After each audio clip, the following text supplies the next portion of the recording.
You don't think it's on? Does it? Is that okay? Is that better? I'll speak loud. Is that okay? Good? Okay. I tend to speak fairly loud, yeah. Okay, great. Let me know when we're ready. Yeah, let me just turn off this music. There we go. Good evening and welcome to the Alembic. Lisa, right? I got that. Lisa is joining us tonight instead of Chandra, teaching from the awakening into awareness side of things. So that should be a lovely evening for you guys. I'm about to take off. I've been here all day, but I want to let you know about a couple other things that are happening this week immediately. Like for instance, on Wednesday, we've got a fellow by the name of Benjamin Forrest who is presenting on his book, which he calls A Trip of a Lifetime. You can tell where he's going. A psychedelic path to healing, loving, and living. It's basically psychedelics and connected to the hero's journey. You know, Joe Campbell and the whole hero's journey thing. Well, he's going to be comparing it into that. So that should be very interesting. We're looking forward to that. And we've got emotional surfing with Brian Bashan also that night. So you can either surf or go on the hero's journey. Take your pick.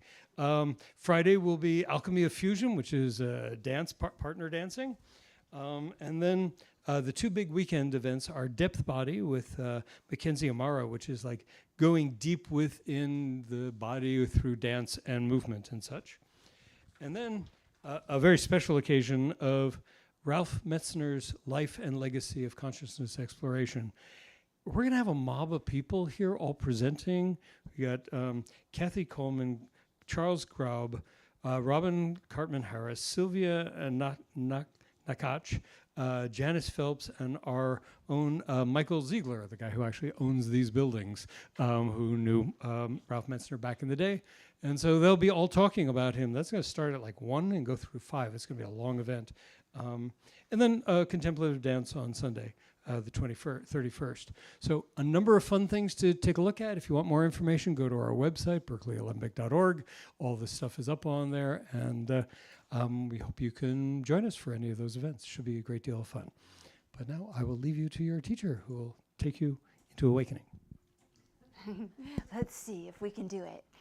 All right. Well, welcome, everyone. I'm really delighted to be here and feel honored to be substituting here. I know I can't take the place of Chandra, but our paths are very similar. Non-dual Tantra and Vajrayana Buddhism are quite similar. Some little differences, but I actually do like to spend my pastime reading some Dzogchen and some Vajrayana as well. But we're here tonight to dive into the view of non-dual Tantra. And this is like the starting point that I always, when I'm teaching a class or when I'm starting a program or I'm working with students or even clients, I always start with this, with the view. We have to know the view. And I'll get into that in just a moment, or as we go on tonight. But I want to give you just a little overview of what to expect in our time together. And this is the same, I do the same thing every single time I teach. So I always begin by opening together with the non-dual invocation, or a non-dual invocation. And I know there's some familiar faces in here who are familiar with, probably with Christopher Wallis's book, Tantra Illuminated. So everything that I'm teaching you is in this book, and the non-dual invocation is also in this book. So we'll go into the non-dual invocation. That's about 10 minutes, and then we'll go from the non-dual invocation into a little bit of teaching about the view. What is the view? Why do we do the view? And then our main practice will actually go into the view tonight for our practice.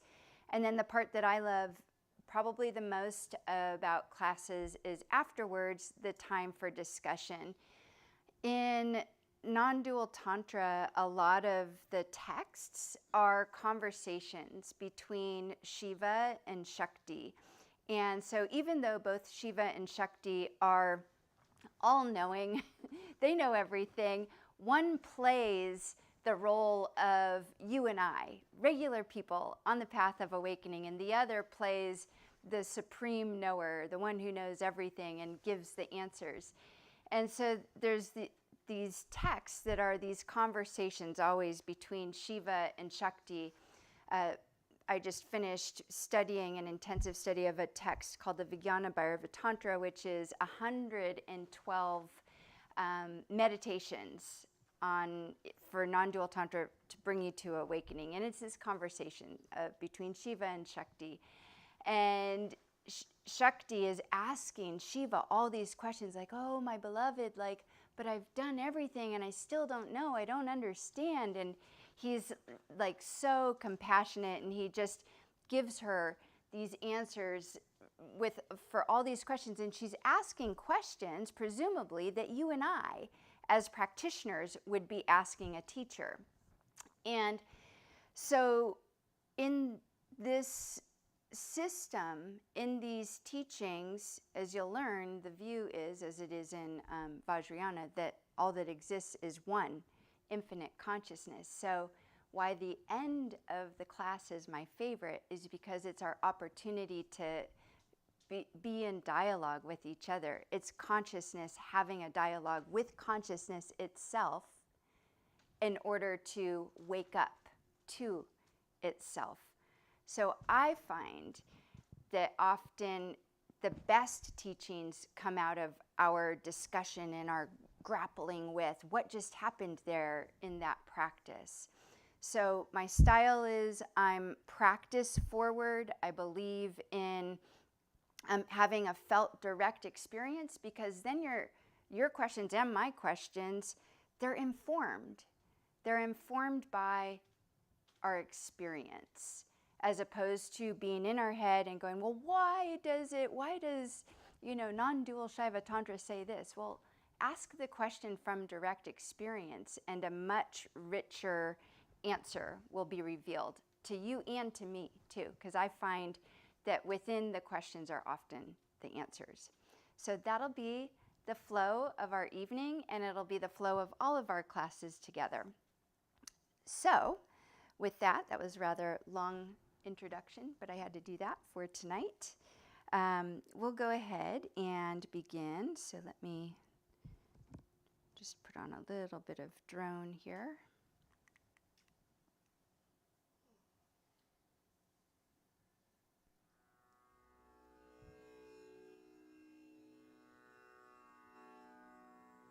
All right, should just be background, not too loud.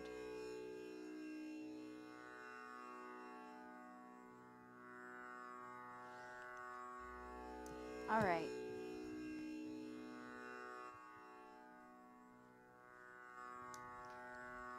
So let's begin by getting settled and closing our eyes.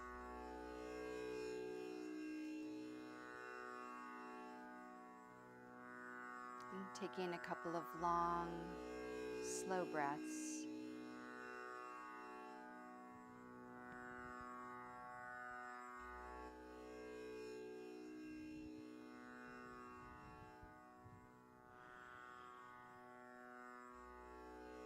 Taking a moment to sense the surface underneath you and all the different places where your body comes into contact with the surface underneath you.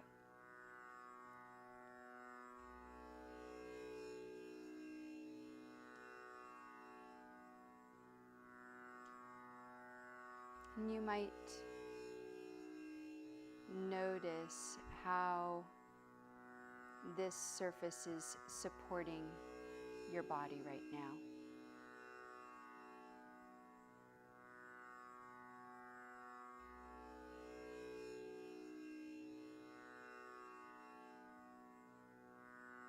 You you might even notice how this ground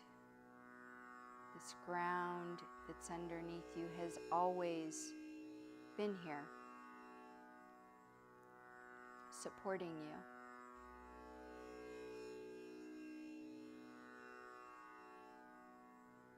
It's never not been here since the day you were born.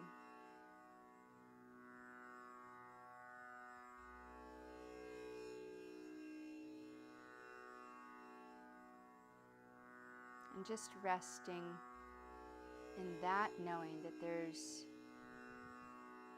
a ground always supporting you, ever present.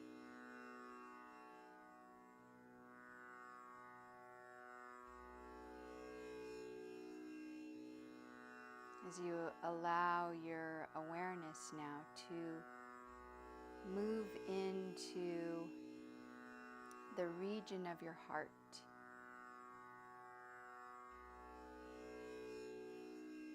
that place, that space, just behind your sternum, in the very center of your chest.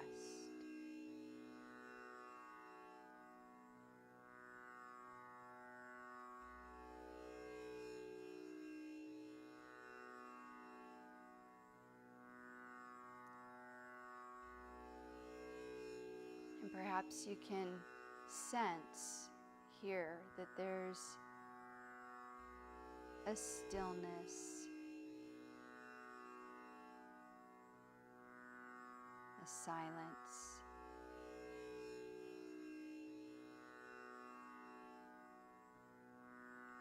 or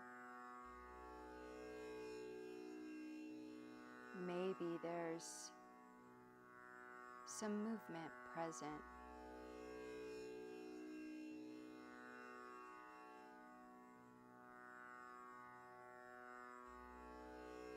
Movement from the day that you might be bringing with you in the form of subtle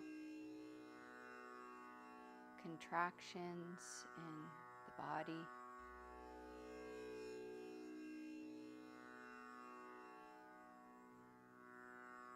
Or maybe movements of the mind.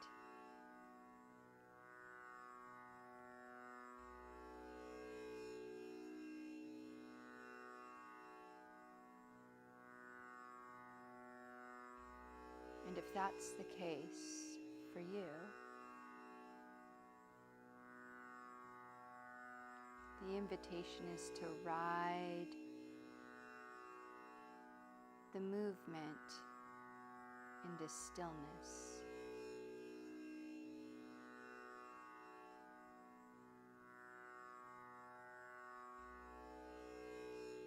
On either side of movement is always stillness, an ever-present ground of stillness.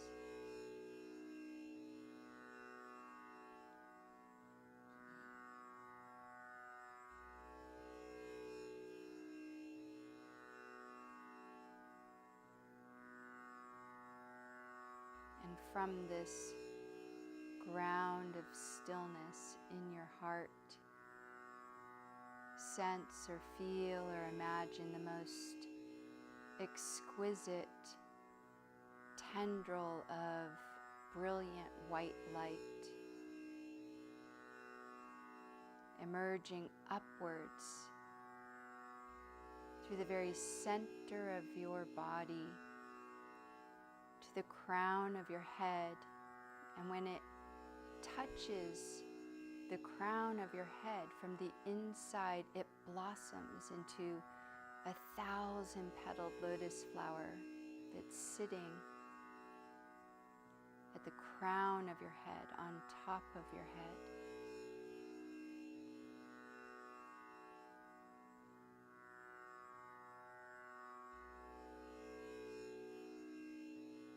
sense or imagine this 1,000-petaled lotus flower sitting in the crown of your head, and in the center of this lotus flower is something like a pure white moon.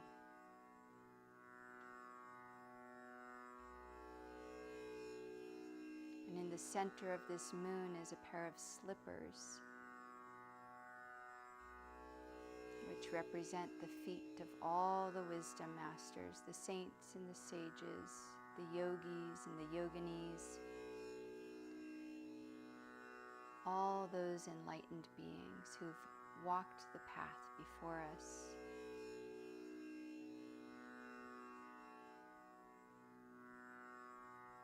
You might sense or imagine the gathering of these wisdom teachers above your head as points of light, or maybe in their white light bodies. And as you hear the non-dual invocation, sense or feel a golden nectarian light flowing from their feet through the crown of your head, through that lotus flower, spilling down through the stem of the lotus flower and into your heart, saturating, penetrating the very core of your being with this nectarian light of blessings, and then radiating outwards like a brilliant sun in all directions beyond the bounds of your body, beyond the bounds of time and space.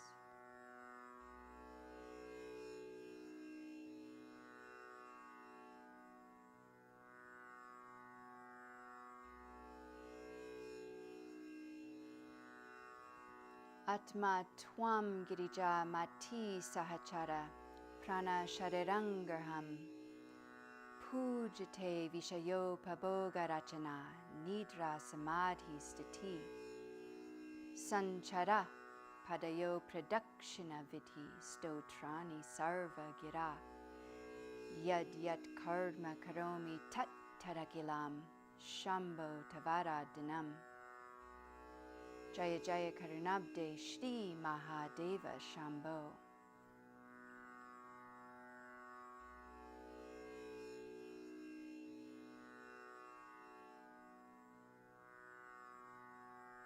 You are myself, my core, my essence.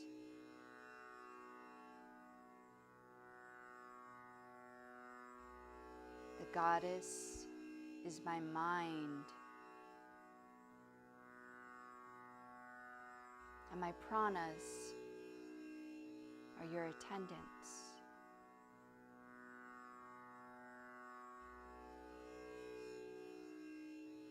My body is your temple, and enjoying the objects of the senses is my worship of you. My sleep is your state of samadhi. Wherever I walk, I'm performing worship of you. All my words are hymns of praise to you, and all my actions are worship of you, O benevolent one.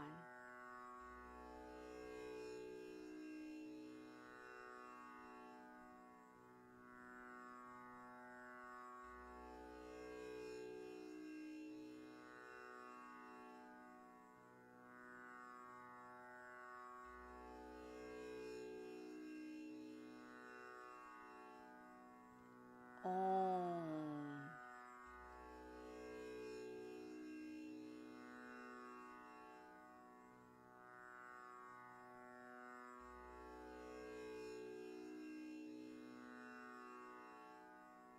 And gently externalizing your awareness, feeling the surface underneath you.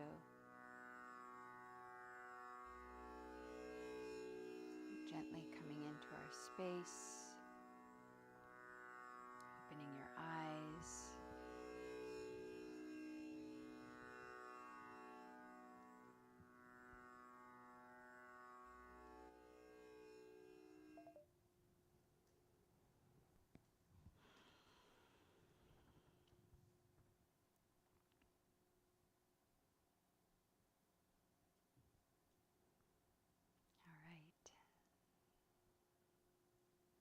So welcome. That invocation could well be our entire class as well, because it is the view of non-dual Tantra. And so let me explain the beauty of that non-dual invocation. So you heard me say it both in Sanskrit and English, so you know what it said. That very first line tells us everything. Atma Tvam. You are myself. So back in the day, when Tantra came into, really took over and in India became prominent, it was radical. It was radical because all the other religions were looking up to gods in the sky and saying, and doing their pujas and all of this stuff to the deities. And Tantra came along and said, no, you are the divine. Like, we don't have to do puja and worship and do all these things and get favor of the divine. You are the divine. That was radical in that time. Here in the Bay Area, that's normal. We hear that all the time. I'm God, you're God. But we give, is that lip service? Do you really have that felt experience? That first line, you are myself. So even though the entire invocation sounds dualistic, the goddess is my mind, it sounds like the goddess is outside of me, my body is your temple. No. What the invocation is saying is, you are myself. You, the divine, are myself. Therefore, every other line that follows in that invocation is a celebration of ourself as the divine. The goddess is my mind. My body is your temple. It's saying, no, my body is the divine. My body is the temple of the divine. Enjoying the objects of the senses is my worship of you. Meaning, like, I've been given these, all of us have been given these 5 senses that consciousness, awareness uses to experience the world and to know itself. So right in this non-dual invocation, which in my other classes I often break it down line by line, and then we take a whole class and just do a meditation on that one line. We're not doing that here, but I just want to make the point that this invocation is the view itself, and it's very, very beautiful to honor ourselves as the divine, and that is essentially the view of non-dual Tantra. So, like I said, what we're going to be working with is out of this book, Tantra Illuminated. If you're interested at all in what you experienced tonight, then, or have more questions about non-dual Tantra, this book has become, I think, like the textbook for most teachers. Yoga, a lot of yoga teacher trainings use this book, but also just other teachers of Tantra use this book, including myself. And I studied with Christopher Wallis for 5 years pretty intensely. So I feel I have read this book and have taught from it for quite some time now. And it's a good one. So what is the view and why is it important? So the view is simply a philosophy, and Buddhism has a view, and one of the eightfold path of Buddhism, the right view, having right view. Tantra has the same thing. We have to have right view. Not that there's a wrong view, because in non-dual there is no right or wrong. It's just that some views are going to get you further along on the path than other views. So we want a right view. And the right view is a map. It's a map that tells us, what is the journey like? What is the journey going to be like? If I decide that I'm going to step on this path of non-dual Tantra, what can I expect? What is going to happen on this path?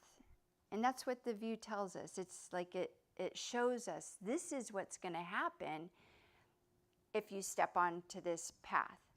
It's also like guide rails, because most of the time, most of us don't come to non-dual Tantra with this view, because most of us were brought up in families that, maybe you were brought up in some other religion or had no religion, or were shaped by our culture, were shaped by our experiences. All of those things inform how we interpret reality. And not a bad thing, except for when our interpretations of reality cause us suffering. And that's generally what brings us to a spiritual path like this, is to be free from our suffering. So this map is going to orient us to the territory that we're going to find as we dive into it. And importantly, especially on the path of Tantra, I think, and I can't speak with authority on Buddhism because that's not my path, but I think it's similar in Buddhism too. Like, if you don't have right view and then you try to practice without having right view, not good, not good. So why isn't it good? Because if you do your practices, but your view of reality is different from the view of the tradition, then your practice is not going to have the results. The fruits of your practice are going to be like you might not even get any results from your practice, even though you're practicing every day. Here's an example that Harish has in the book. I think it's a good one. So you decide, I'm going to journey on this path of non-dual Tantra. And you're doing your practices, and you're doing your practices, and you're doing your practices, and you're like, yeah, this is not working. But what's happened is if you're coming to your practice with the view that I'm broken, I'm incomplete, there's something wrong with me, that is in complete contrast to the view of non-dual Tantra, which says you are already whole and complete. If you're doing your practice with the view, I'm not whole and complete, and I need this practice in order to be whole and complete, then you're missing. In other words, your practice is not aligned with the view.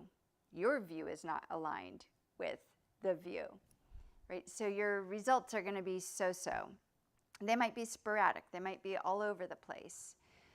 So having alignment of view and practice is really important. Here's another example that I have, just as from my own experience of teaching and students and working with clients. Sometimes I'll get students who just get so excited and they are trying everything out. So they're practicing a little bit of non-dual Tantra. They're practicing neo-Tantra. They're practicing some occult stuff over here too, not realizing that they're trying to do non-dual practices with a dualistic view.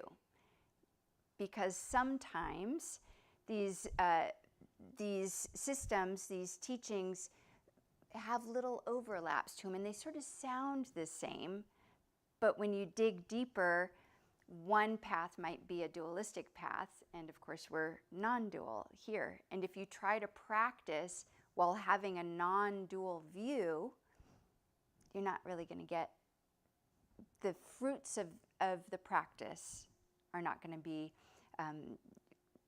they're going to be so-so, like I said. So this is why, these are some reasons why the view is important.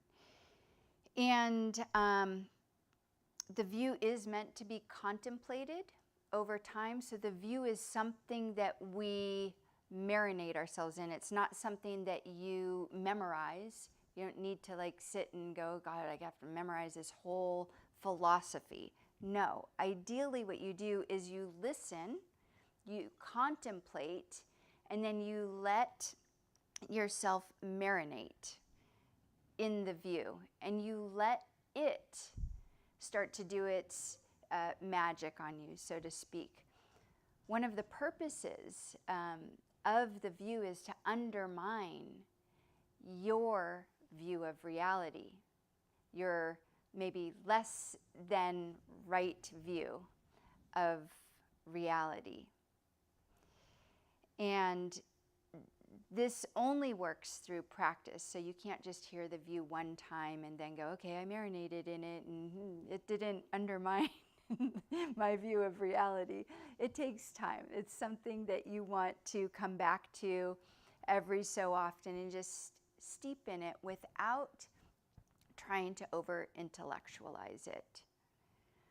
So that's what we'll be doing over these series of classes. We'll be steeping in the view, and tonight we're going to be introduced to the entire view. So you'll get to hear the entire view and contemplate it. And ideally, you are not trying to grok it. So by contemplating, what I mean is just allowing the words of the view to settle into awareness, and then just notice what arises from that without trying to think, oh, what did that word mean? Wow, like, what did she mean when, you know, she was talking about the view and it said that we contract into finite loci of awareness. Like, what does that mean? Oh, yeah, it must be like you don't want to get caught on that train. You just want to open, be like an open ocean of awareness, and let these sentences, these words drop in. So that's what we'll be doing tonight. And we'll go into the view. I'll read the view to you in a contemplative way, and then we'll just sit for some time in open awareness, and then we'll come back together and just open the floor for some discussion, for some dialogue, questions and answers, or shares, reflections, comments, concerns, anything that arises is perfectly wonderful and accepted and welcomed here. So with that, let's go ahead and dive into the view.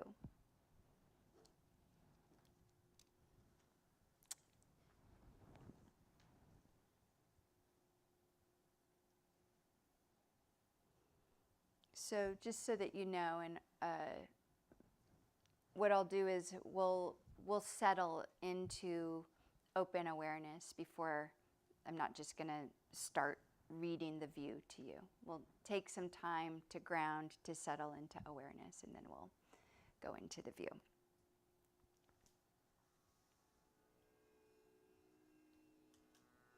All right.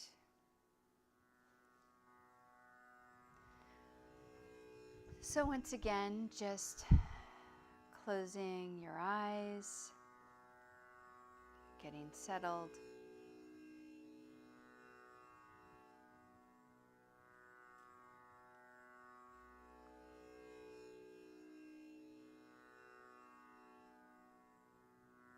We can take a moment just to scan the body.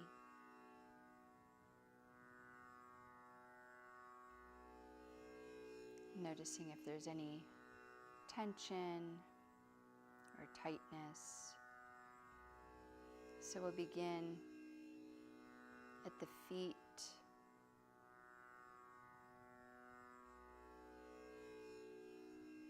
And just allowing awareness to move into the whole of both feet.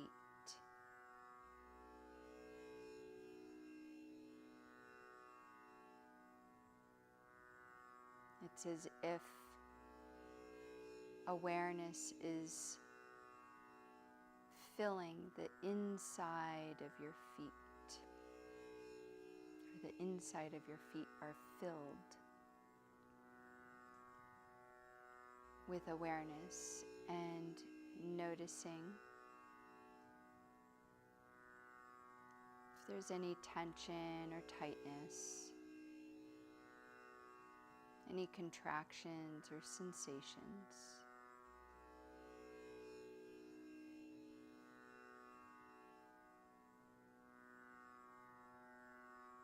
Not trying to do anything with what might be present other than shining this light of awareness on whatever might be present.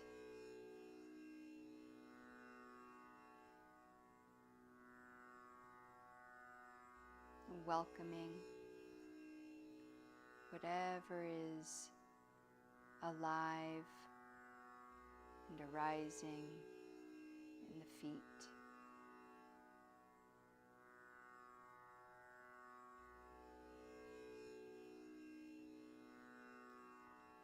And allowing awareness now to move up and into the lower legs, calf, shins,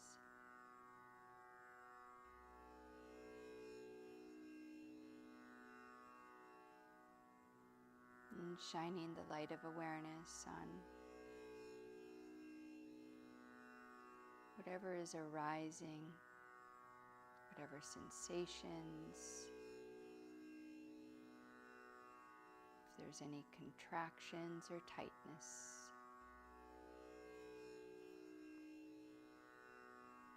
And even if it's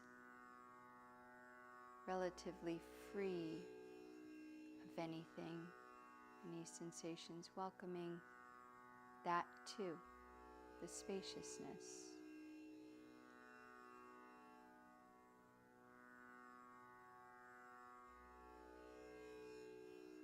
As you allow awareness to move into the knees and the thighs,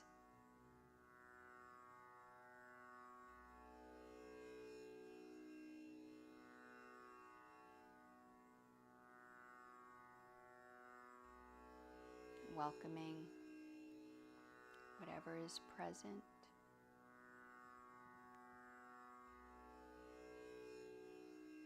In this part of your body.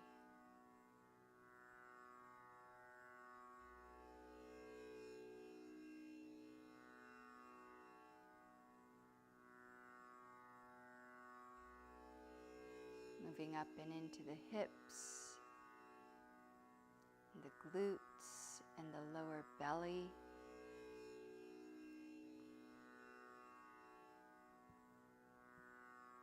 Filling this entire pelvic bowl with awareness.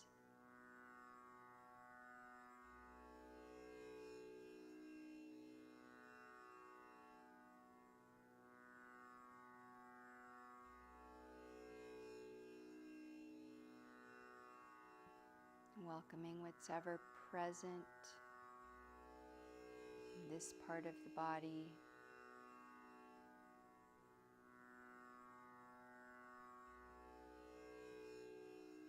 As awareness now fills the entire torso, from the lower belly up into the chest and rib cage, the entire length of the back.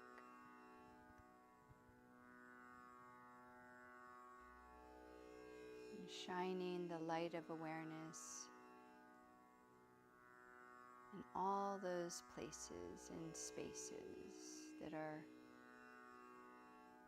familiar,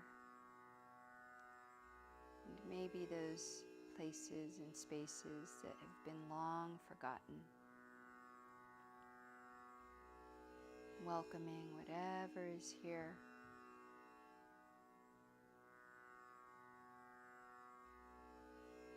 As awareness spills down both arms, forearms, and into the hands.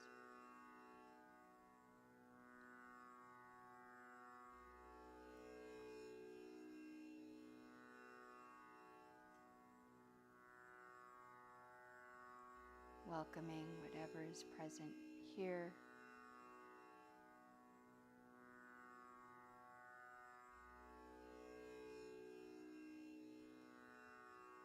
And finally allowing awareness to inhabit,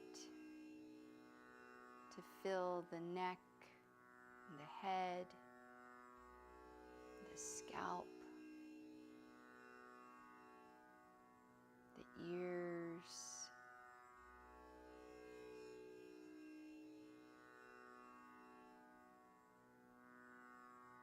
welcoming all the subtle sensations, maybe the not so subtle sensations.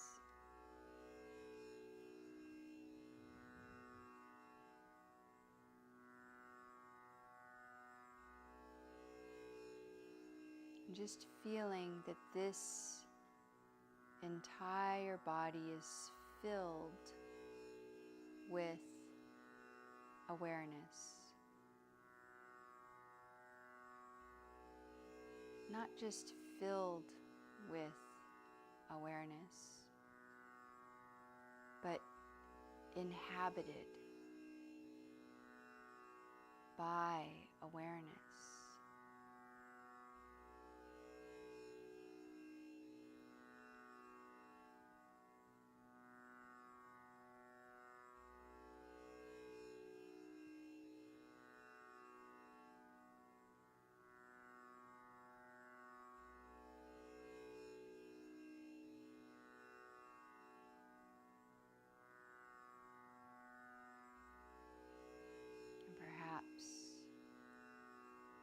You can sense or just imagine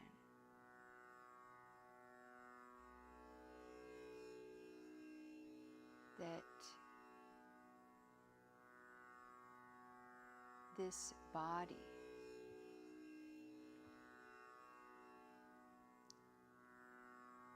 becomes more like a cloud of sensation.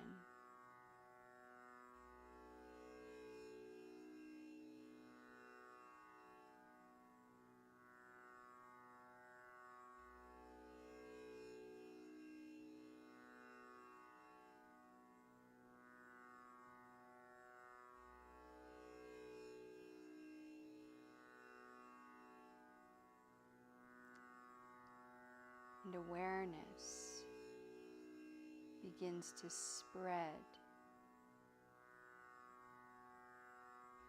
throughout this entire cloud of sensation, and even beyond the bounds of this cloud of sensation.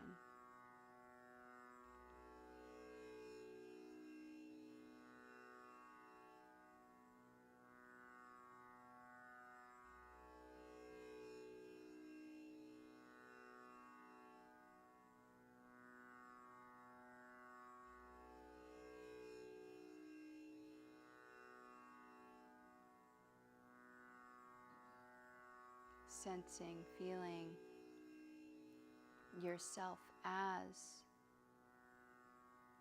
a field of awareness within which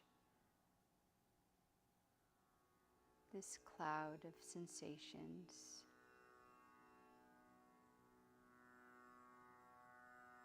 exists.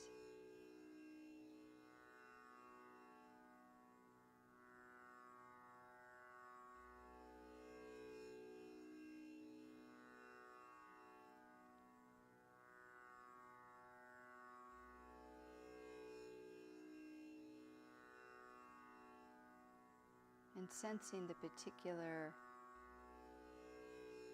quality of stillness, of this field of awareness, which may also feel quite expansive.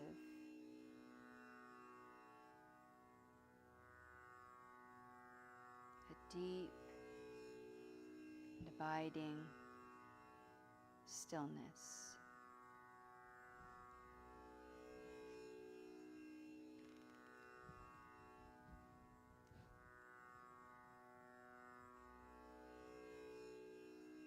And from this place, this space,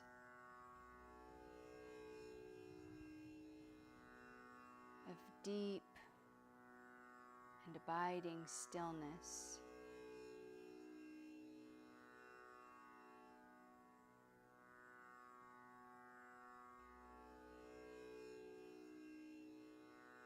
open to the possibility of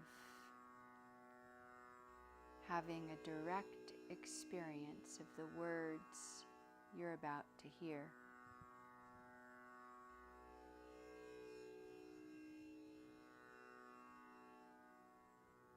Allow the words to be like a little pebble dropped into this ocean of awareness.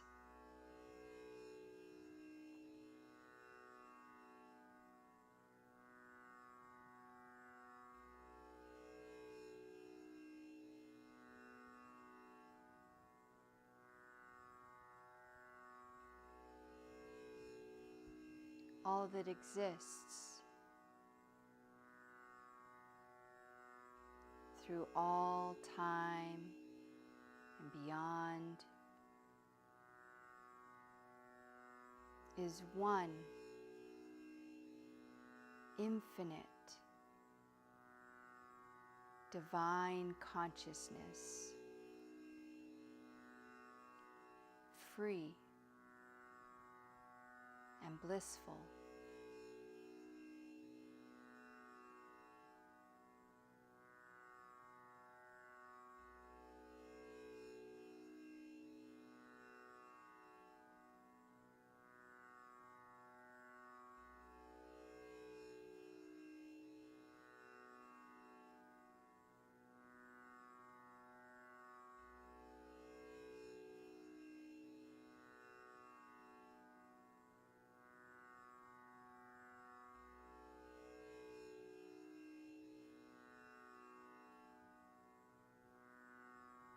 The one infinite divine consciousness which alone exists, projects within the field of its awareness a vast multiplicity of apparently differentiated subjects and objects.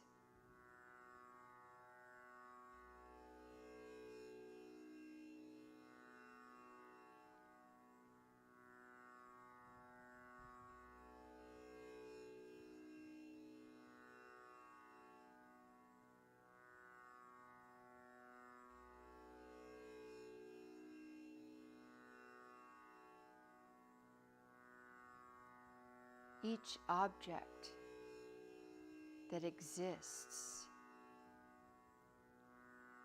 is an actualization of a timeless potentiality inherent in the light of consciousness.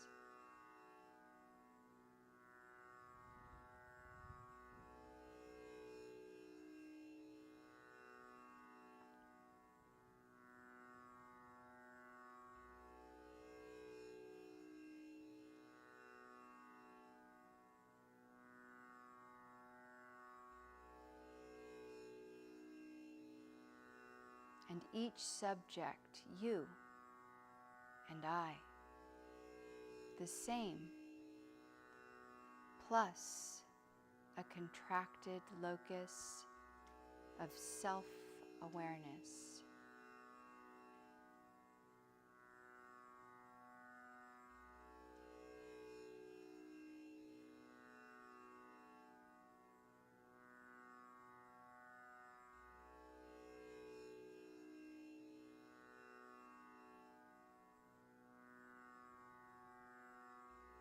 This creation, a divine play, is the result of the natural impulse within consciousness to express the totality of its self-knowledge in action. An impulse arising from love.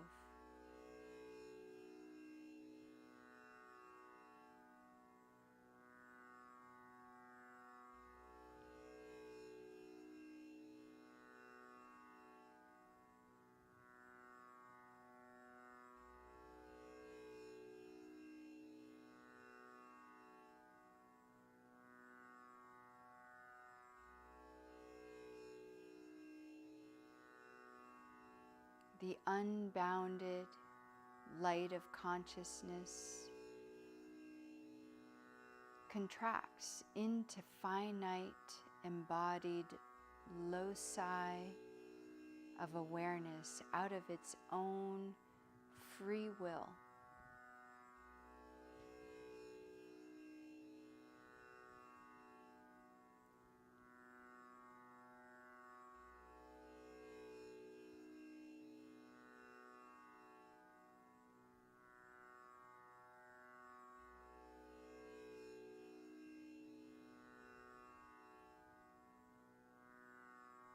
When those finite subjects then identify with the limited and circumscribed cognitions and circumstances that make up this phase of their existence, instead of identifying with the trans-individual overarching pulsation of pure awareness that is their true nature, they experience what they call suffering.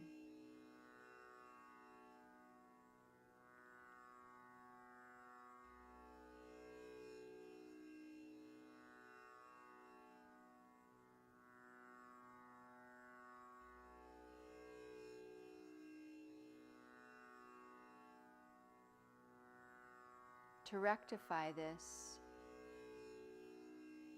some feel an inner urge to take up the path of spiritual wisdom and yogic practice.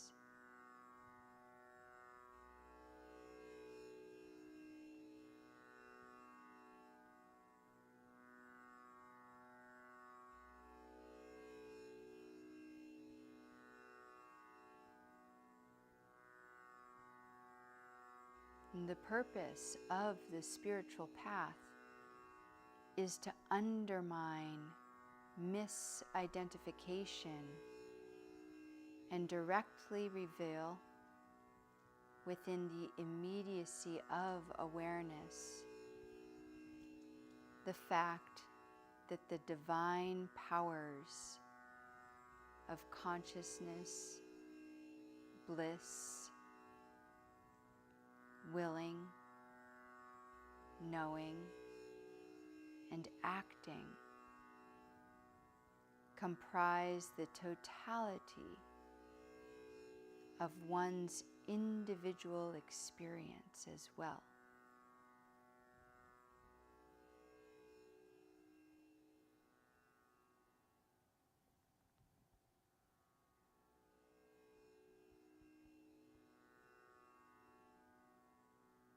This then triggers a recognition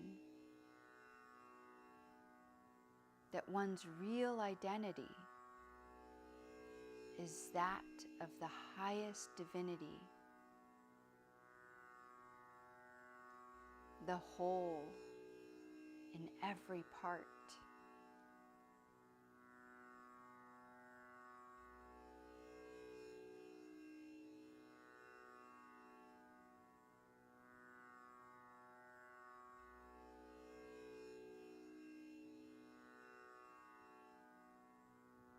This experiential insight is repeated and reinforced through various means until it becomes the non-conceptual ground of every moment of one's experience.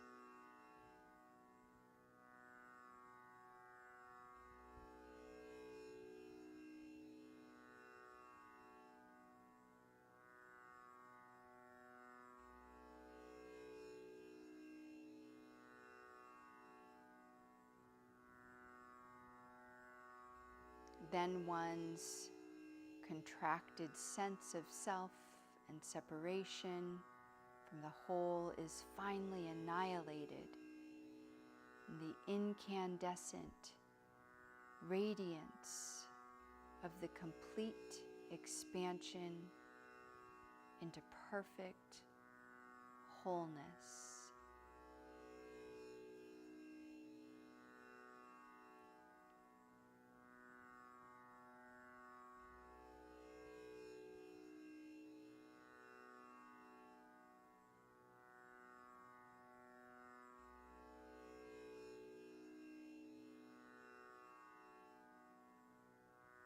Then, one's perception fully encompasses the reality of a universe dancing ecstatically in the animation of its completely perfect divinity.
Gently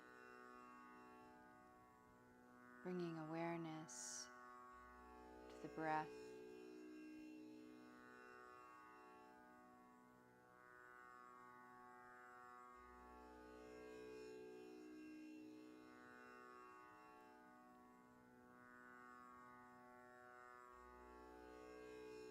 And noticing how the breath is like a bridge between your inner world and your outer world.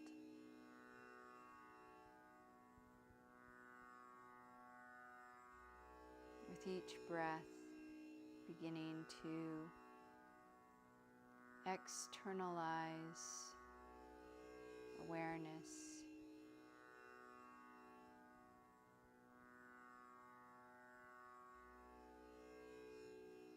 Gently making your way back. Feeling the sensations of the body, maybe even sensing this body, the form of the body.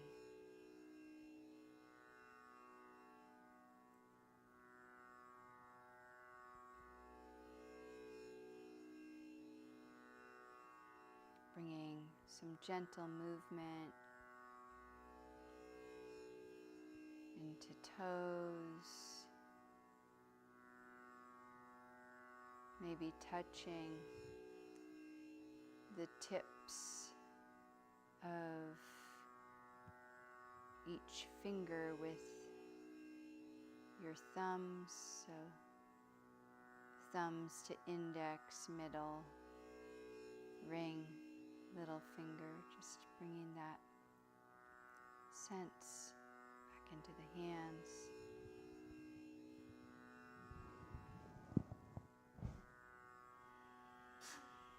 Moving the body in whatever way brings it gently back into our space.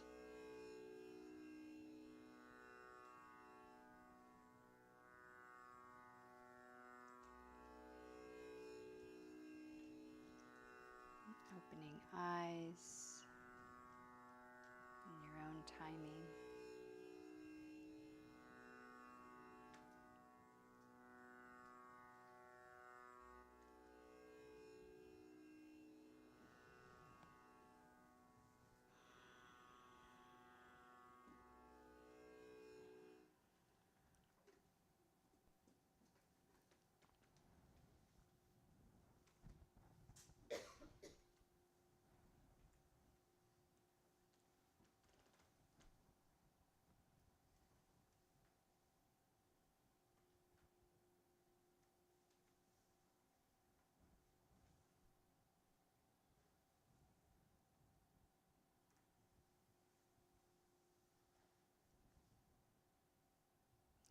So the space is open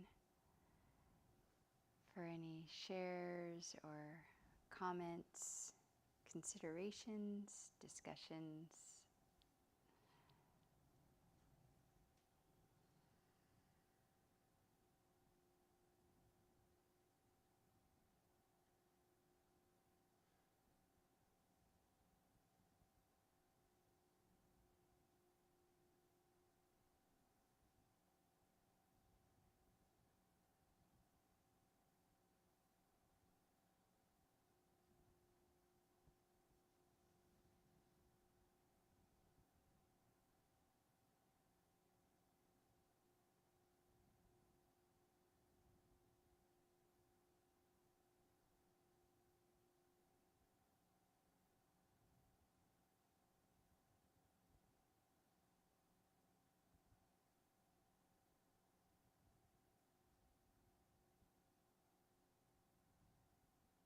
And sometimes the question and the answer is in the silence.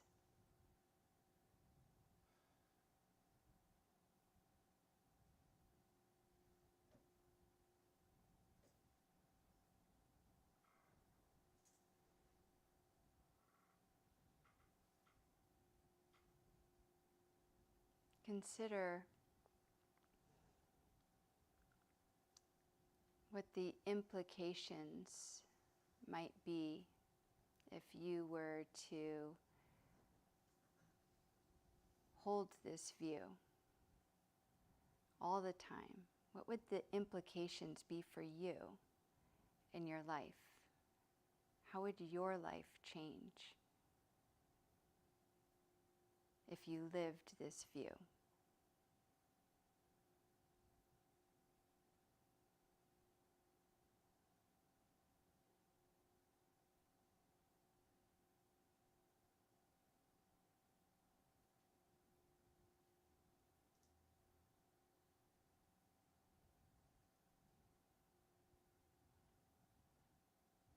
Yeah. Just have a question regarding the view. How do I get there? Is it more like a pointing out, or is it a continuous effort, meditating, sitting, or?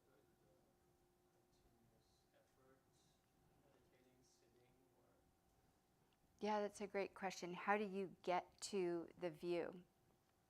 Well, the view is a pointing out, and there's nowhere to get because you're already there. It's already, you are the divine, expressing in, as, and through this body-mind complex.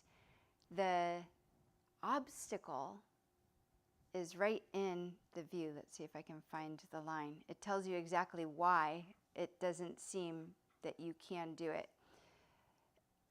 It's essentially a case of mistaken identity, but I want to see if I can find the actual line. Oh, here it is.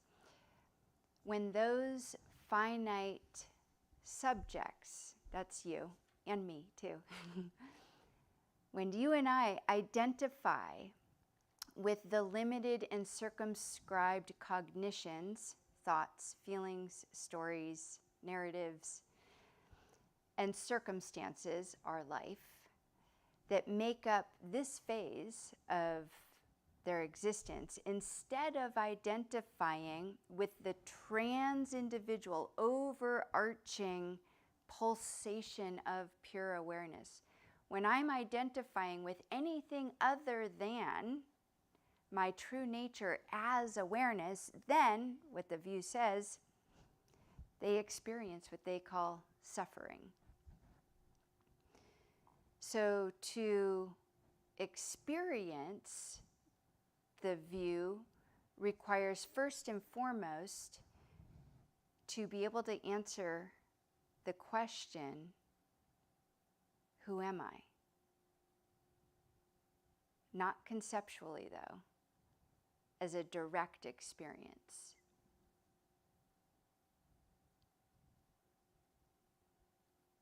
Once you're able to have a felt experience and come back to that over and over and over again, it becomes your center of gravity. We have our perception changes, and then once our perception changes and we come back to that perception enough times, we have a paradigm change. Everything changes. And it doesn't look like it changes from the outside, though. From the outside, your friends, your beloved will just be like, oh, they're the same person that they've always been. You know? What changes is an inner state, and this was the promise of Tantra. When Tantra came in and was flourishing in Kashmir, the times were not unlike what we're experiencing now. I mean, of course, technology and stuff has changed, but there were injustices, there were inequalities, there was racism, there was war, people were being killed. All of these things were very similar to what we're experiencing today, and along came these enlightened beings who said, you know what? Despite all these outer circumstances, you can have freedom. You can find fulfillment. And so that's the promise of Tantra non-dual Tantra, and it's, very appropriate for our times too.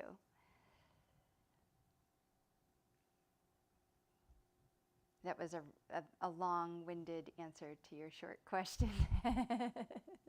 Did that answer your question? Yes. Yeah. Okay. Great. Yes. Lisa, Yes. there's a question that I have been sitting with lately.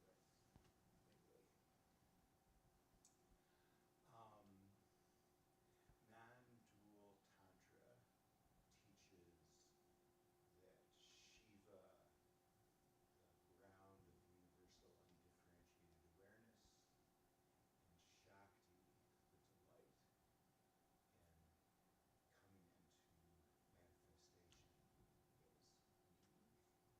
the delight in coming into manifestation, is being, are each contained within the other.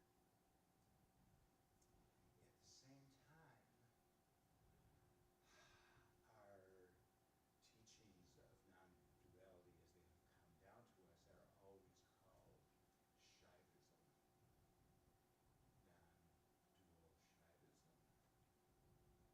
Shaivism. And implicitly, I think, giving an implicit priority to undifferentiated awareness over the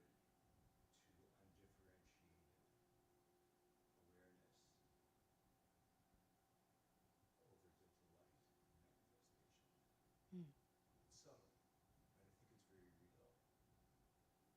And it has occurred to me to think, what if we were to call this teaching Shaktiism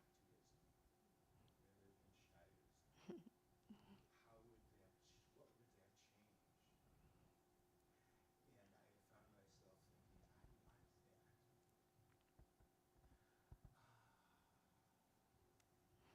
That's beautiful. And you would be delighted to know that Kashmir Shaivism is sort of an old, outdated name for, it's often referred to as Shaiva Shaktism, so Shakta, the Shakta tradition. So it's not uncommon for especially the left-handed paths to be called the Shakta paths, and the right-handed paths to be called more the Shaiva paths, because one is, the left-handed paths like Trika, Shaivism, but there's a Shaivism, but it's very much a goddess-centered tradition, whereas the right-hand paths are more of the Shiva-centered traditions. It's, so that's sort of a technical thing, and I don't have a lot of Yes, I know that. And actually, I think your presentation tonight captured a more completeness of the two than I think that I have ever known. Leaping beyond your teacher example.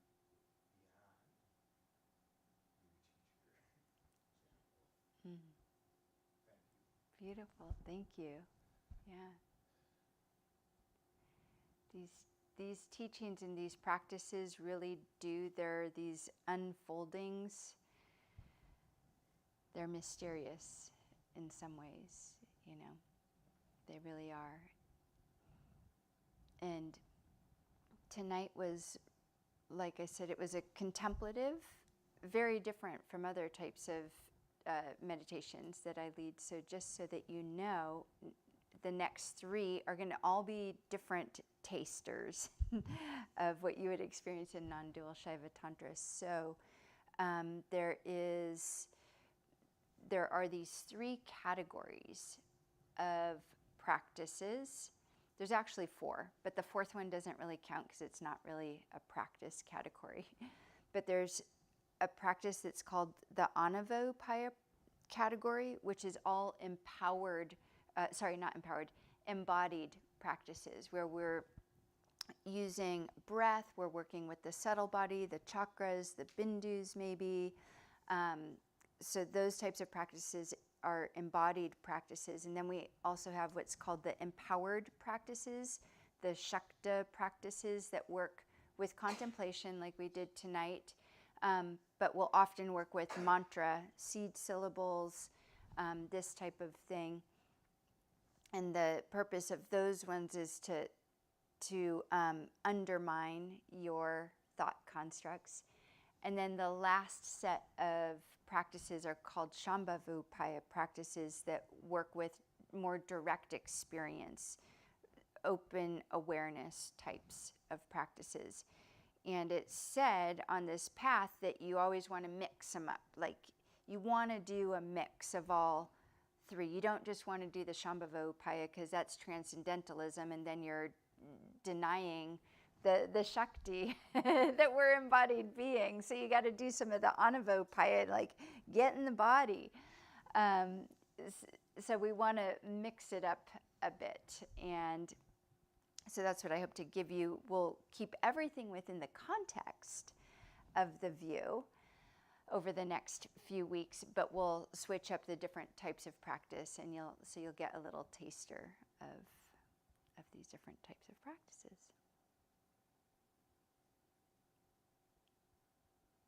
Yeah. So thank you, everyone. It was a delight to be here with you. Have a wonderful week. Stay well. Enjoy the weather, the nice fall weather that we're enjoying. And until next time, namaste. Take care. Thank you.